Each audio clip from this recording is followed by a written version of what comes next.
수행하려고 마음의 다짐도 하고 또 몸도 마음도 저 스스로도 좀 이제는 목사니까 하고 목사의 가면을 썼으니까 조심스럽게 행동해야 되겠다라고 생각할 때가 있었습니다.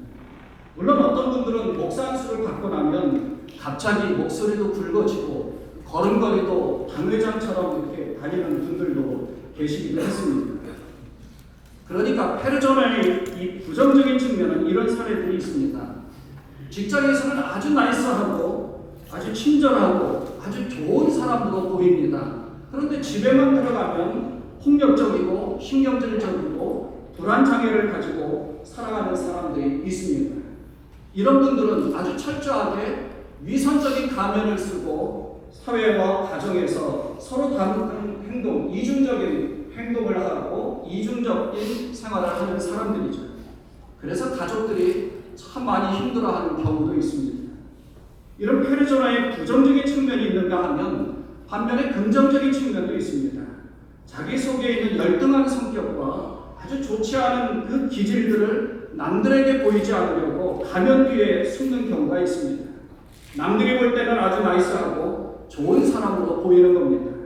그러니까 페르조나는 다른 사람들에게 외형적으로 보여지는 나인데 자기의 진정한 내면의 모습이 아니라 사회적으로 형성된 어떤 포지션, 위치, 또 사회적으로 사람들이 나를 바라보는 시선들을 이야기하는 것입니다. 그런데 그 가면을 쓴 모습이 자기의 모습이 되기 위해서 항상 자기를 절제하고 자기 스스로 그 가면을 쓴 모습처럼 살아가려고 노력함으로 인해서 성숙한 사람이 되어간다면 이 페르조나라는 가면은 주님의 거룩한 직분을 맡은 자로서의 사명을 잘 완수해가는 그런 분이라고 할 수 있는 것입니다. 어떤 분들은 페르조나라는 가면의 모습과 자신의 본래의 모습과 동일시되지 못해서 이중적인 인격체니까 굉장히 힘들어할 수 있습니다.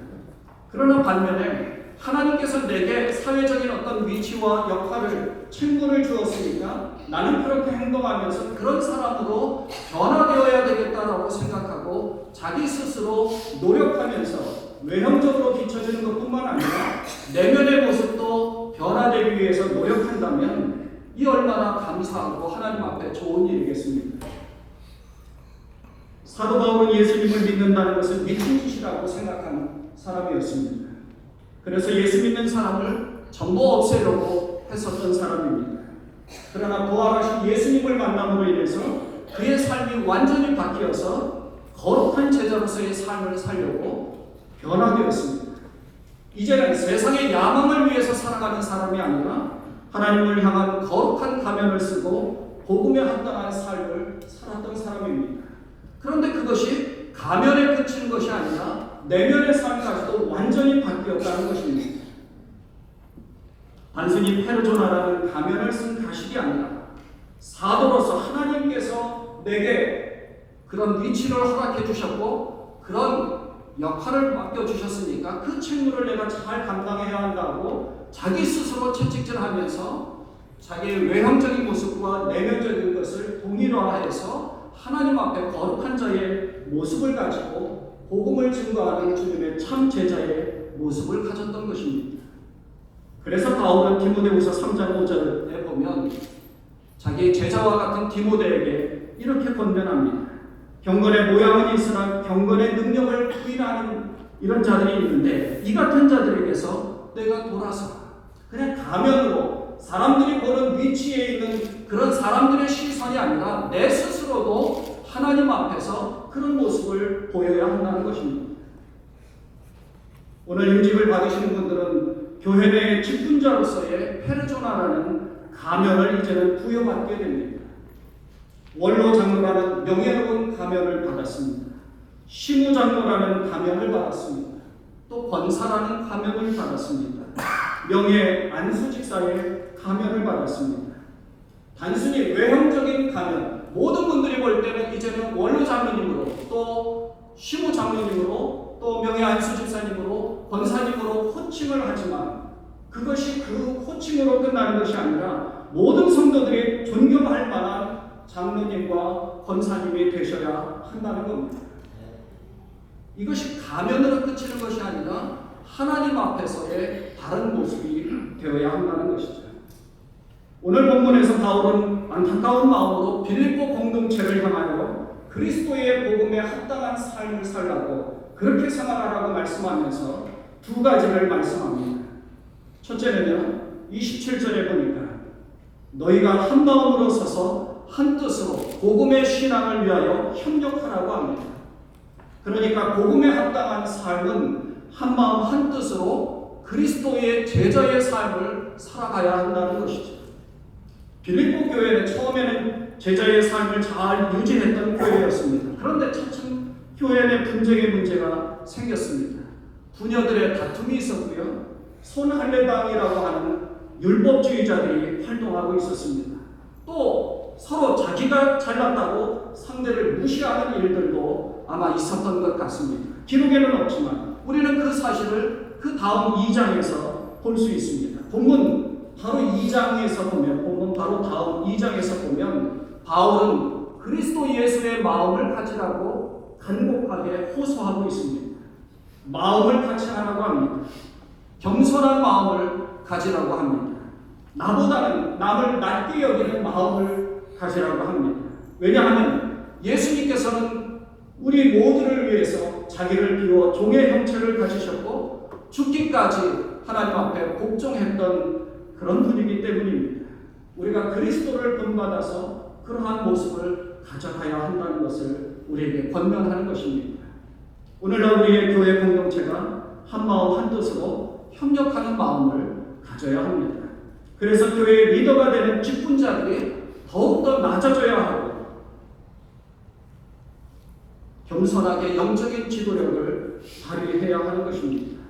어떤 위치에서 높은 위치에 있는 것이 아니라 모든 사람들을 섬기기 위한 낮은 위치에 있어야 한다는 것이죠. 데이빗 매너라는 사람이 영적인 지도력을 이렇게 말합니다. 영적인 지도자는 성도들이 하나님과 인격적으로 만날 수 있도록 도와주기 위해서 모든 신앙과 기도를 함께 하면서 함께 활동해 나가는 것이 바로 영적인 지도력이라고 이야기합니다. 그러니까 많은 사명이 있지만 지금의 시대는 영적인 본을 보이는 것과 영적인 지도력을 발휘해서 신앙이 약한 분들이나 일반 평신도들이 하나님을 향한 마음과 하나님을 가까이 하도록 도와주는 것이 직분자들이 해야 할 사명인 것입니다. 원로 장로님들 또 명예 장로님들도 계시고요. 또 신부 장로님들도 계시죠. 많은 장로님들은 모든 분들을 섬기기 위해서 낮아지셔야 하는 거죠. 또 안수 집사님들도 계시고 권사님들도 계십니다. 직분자들은 일반 평신도들과 또 신앙이 약한 자들에게 본을 보기 위해서 더 낮아져야 한다는 것입니다. 오늘 임직을 받으시는 임직자들과 뉴욕교회 온 직분자들 모두가 한 마음 한 뜻으로 낮아지시고 복음의 신앙을 위하여 협력하심으로 하나님 앞과 또 온 지역에 소문난 교회가 되시기를 주님의 이름으로 축원을 드립니다. 두 번째로는 28절에서 보면 무슨 일에든지 대적하는 자들 때문에 두려워하지 말라는 겁니다. 바울은 주의 일을 하던 중에 억울하게 돌에 맞기도 하고 감옥에 갇히기도 했습니다. 고통을 당하고 어려운 일을 당해도 오직 복음의 매인 자의 모습을 우리에게 보여주면서 그 고통을 감내해 왔습니다. 빌립보 교회도 주의 일을 하면서 주의 반대와 핍박과 대적자들의 대적하는 일이 너무나 많이 있어서 교인들이 오히려 그들로 인해서 두려워하는 마음이고 또 고통을 당하기도 했던 것입니다. 하지만 28절에 보면 오히려 이것이야말로 바로 구원의 증거라고 가르쳐주고 있습니다. 무슨 일에든지 대적하는 자들 때문에 두려워하지 아니하는 이 일을 듣고자 하니 이것이 그들에게는 멸망의 증거요 너희에게는 구원의 증거니 이는 하나님께로부터 나는 것이다. 그리고 27절, 29절 바로 다음 구절에서 이렇게 말씀합니다. 그리스도를 위하여 너희에게 은혜를 주신 것은 다만 그를 믿을 뿐 아니라 또한 그를 위하여 고난도 받게 하려 하십니다. 하나님이 우리에게 은혜를 주신 것은 그리스도를 믿을 뿐만 아니라 그리스도를 위하여 고난을 받는 특권도 주셨다는 것입니다. 고난, 고통, 이게 특권이라는 것입니다. 그 심리학자 칼 융은 고통이야말로 하나님께서 인간에게 줄 수 있는 가장 위대한 축복입니다. 근데 우리는 고통당하지 않고 축복, 세상적인 축복만을 바랄 때가 너무나 많이 있습니다. 하나님을 섬기는 것이 아니라 바알신을 교회 안에서 섬기는 때가 얼마나 많이 있는지 모릅니다. 바울이 빌립보서를 기록할 때는 햇빛도 들어오지 않는 로마의 지하 감옥에 있었습니다. 가장 고통스러운 현장이었을 것입니다. 그럼에도 불구하고 바울은 4장 4절에서 주 안에서 항상 기뻐하라. 내가 다시 말하노니 기뻐하라. 이렇게 말씀합니다. 가장 고통스러운 현장에서 이 빌립보서 교인들을 향하여서 편지를 쓰면서 기뻐하라. 내가 다시 말하노니 기뻐하라. 기뻐하라고 이야기합니다. 그러니까 고통의 현장은 두려움의 현장이 아니라 하나님의 은혜가 머무는 현장이고 하나님이 활동하시는 축복의 현장인 겁니다. 이스라엘 백성들에게 광야는 고통과 두려움의 현장이었을 겁니다. 그래서 시시때때로 때마다 모세를 향하여서 불평하고 원망했습니다. 여러분, 광야라는 단어는 히브리어고 미드바르입니다.